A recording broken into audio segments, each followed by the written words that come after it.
Papa, maman, cher honorable, chère excellence, votre satisfaction est notre devoir.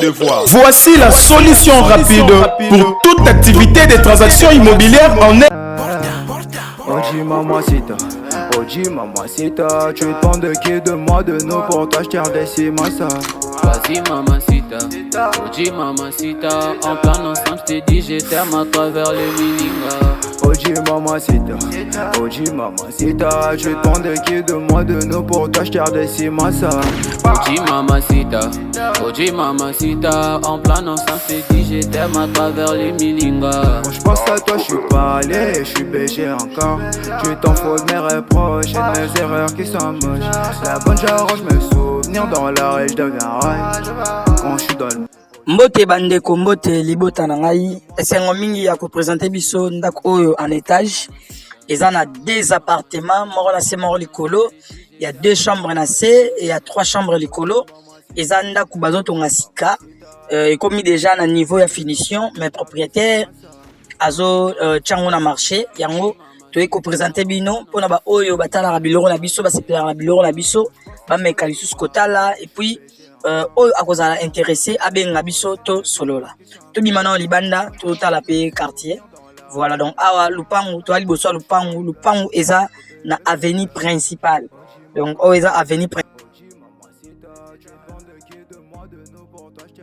donc oyo bazo asphalté donc na lobara ke lupangu na biso eza liboso ya macadam parce que tozo tambola to lakisa bino place macadam et suki donc abo mona bazo teka mituka ezoleka donc toza na route principale kolongwa place lupangu ezali ti place macadam ezali yango to kende po to lakisa bino donc lupangu eza ya R+1 eza na rez-de-chaussée deux chambres salon cuisine deux salles de bain na premier niveau eza na trois chambres salon cuisine deux salles de bain na toilette visitaire donc voilà a to tambola moni tozo ke mwambangu poto koma donc macadam esukeli nde awa place bozomona okoki kokotela place tobimeli tout comme pe na gauche na biso bomona singa moko boye awa na gauche voilà babloqué donc tozonga so liboso ya lupangu a tozali liboso ya lupangu donc toza na route principale ndeka bomona lupangu ezali bomona mituka e nde tolakisa bino ezoleka bato bazoleka donc lupangu na biso dans quelques mois awa eozala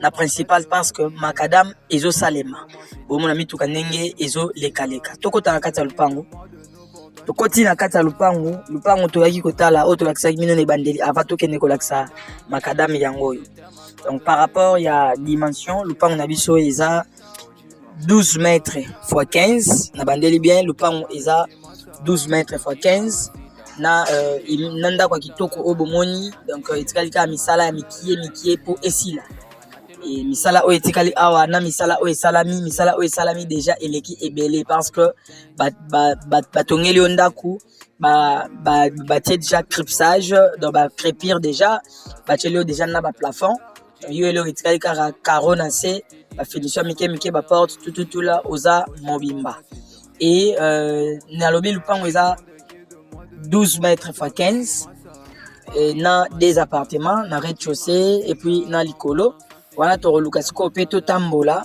tobaluka tomona lupango ndenge ezali tokotambola tokomona biso nyonso tokokota na kati ya bandako tokomona ndenge niveau oyo ndako etongami bien et puis niveau oyo nini bato basaleli bamason basali bafinition na bango et puis tokoétudier par rapport ya prix par rapport ya millier par rapport ya niveau batongeli yango ndenge tokosolelela donc otambola omona finition basali kitoko bacolonne basali kitoko omona ndako etongami na babrique te sotali na se wana na fondation omona ki eza moellon et puis ndenge batongeli yango batiki espace na gauche na droite ti na sima espace ezali oyo bomona mabaya wana eza échafaudage oyo babandaki kosalela misala mais l'homme propose Dieu dispose donc awa toza na commune ya Mongafula lelo tokiti susu na Mongafula na quartier Kimberley City ex Kimbwala oyo bato nyonso bayebi na kombo ya Kimbwala eza Kimberley City donc bomona pale nde eza kitoko et puis batiango na prix moko ya bien parce que quartier eza déjà na ba revenu ya bien au cas où totiango en location voilà donc batongi batiki parking oyo eza il y a 2 ou 3 véhicules. Donc, tu as 2 véhicules plus espace où bakoki kosakana. Bana bakoki kosakana. Mais, na bandenga sima, ils appellent na balcon à cuisine pour tous les 2 appartements. Donc, yango nyos a to baluka espace. Ndatonga ki atiki vraiment espace. Il y a baluka lupang mobimba. Et puis, l'icolo atiki sur espace pour l'appartement. Il y a l'icolo to romata. Au bon, mon apporte au amokier. Ils apportent. Il y a cuisine, il y a appartement où ils ont nassé. Donc on a rappelé à Nalobaki le pan où ils ont 12 mètres x 15, ils ont sur la grande avenue, donc avenue où ils ont asphalté, Nalobaki ils ont déjà dans Macadam, ils ont R+1, nassé ils ont appartement, il y a 2 chambres, salon, cuisine, salle de bain, parking à Mounene, le premier niveau ils ont 3 chambres, salon, cuisine, 2 salles de bain. Donc voilà un peu composition ya lupango ya biso ndenge ezaleli. Na lobaki lisusu lupango eza na commune ya Mongafula na quartier Kimberley City ex Kimwala. Donc voilà toluka to bakisa to baluka lisusu na ndenge ya droite. Bomoni pe AP atika espace ezali. Donc eza vraiment bomona ba sachet o bakolela kawana. Ba sachet ba tchaka na se ya béton yango wana eza na nusika. Toko tapena na kati. Voilà, donc awa tokota siko na kata bandako total nde tokota na kata ndako boy tokoloba eloko te bino moko botala niveau finition niveau ya ndako ndenge batongeli yango niveau ya espace niveau ba respecter art na architecture. Donc voilà un peu lupango na biso na commune ya Mongafula bache yango $120,000 à discuter na bandeli lupango bache $120,000 à discuter. Pona ba onyos ba kozala intéressé pona lupango oyo numéro eza affiché na se ya ba écran na bino benga biso to solola to kutana to visiter yango to négocier et puis to yeba ndenge to ko évoluer. Donc voilà un peu en bref lupango na biso ndenge ezalaki installation courant ezali installation ya mai ezali donc ba installation nyonso déjà ezali lo etikali awa ezali kaka ba porte na ba fenêtre na carreau. Yango nde etikalaki donc yango bachango $120,000 à discuter. Pour la onyos ba koza intéressé to bengani bonne chance à tout le monde. Wana na tiki bino botala to matali kolo botala bozo attend vraiment ya kotala vidéo ndenge ezali et na pesi bino déjà bye bye à la prochaine. Merci. L'agence congolaise de prestations et services SARL, la solution rapide pour toute activité des transactions immobilières en République démocratique du Congo. Vente, achat, gestion, estimation, mise en location des biens meubles et immeubles, contactez-nous au +243 85 27 79 630. Vous avez une parcelle à vendre, un terrain, une villa, une concession, un bureau et un appartement à vendre ou à louer, contactez-nous au +243 85 27 79 630. La CPS SARL est la première société et grand réseau spécialisé dans la vente et l'achat des biens immobiliers. Elle s'occupe de la promotion de vos biens et se plie en 4 afin que vous fassiez des opérations de vos rêves. La CPS SARL, c'est l'assurance, la rapidité et la sécurité. Consultance, conseils, techniques, informations, suivi et accompagnement de la clientèle.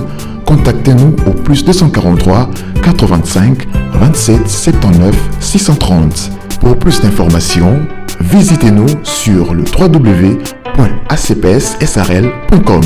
Agence congolaise de prêt. Ah oui. Papa, maman, cher honorable, chère excellence, votre satisfaction est notre devoir. Voici la solution rapide pour toute activité des transactions immobilières en RDC. Pour la vente, l'achat et la mise en location de vos biens, meubles et immeubles, contactez l'agence congolaise de prestations et services. Vous avez une parcelle à vendre, un terrain, une villa, une concession à vendre partout à Kinshasa. Veuillez nous contacter. Attention, attention, ce n'est pas fini. Vous voulez aussi acheter avec assurance et sécurité ici à Kinshasa? Veuillez nous contacter. Appelez-nous au plus 243 85 277 96 30 WhatsApp et appel. Et aussi pour le service client, plus 243 97 67 40 682.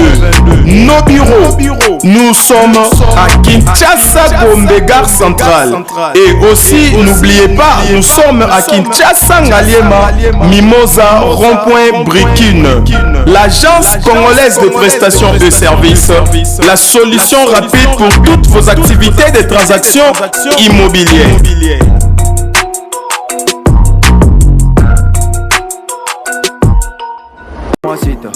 Oji mamacita, tu demandes de qui de moi de nous pour t'acheter un décimassa.